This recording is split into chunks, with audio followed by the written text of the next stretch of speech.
व्यापारात पुढे आहोत, संशोधनात आपण पुढे आहोत.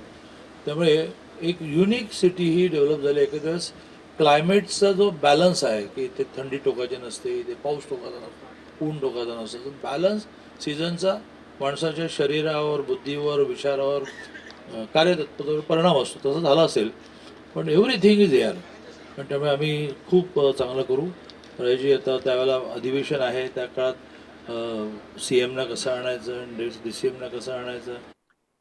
मी नेहमी विचार करतो की एखादा इव्हेंट करणं सोपं असतं, कॉन्ट्रॅक्ट देऊन इव्हेंट करणं सोपं असतं, पण आपल्याला हे इव्हेंट नाही, पुस्तकाची मुवमेंट करायची, ही चळवळ उभी करायची आणि याच्यात लोक सहभाग महत्वाचा आहे.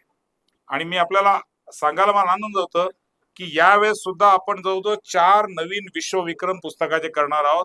अनेक विक्रम आपण चायनाचे मोडणार आहोत आणि एक नाही, दोन नाही, किमान 25-30 लाख लोक सहभागी होतील असं एक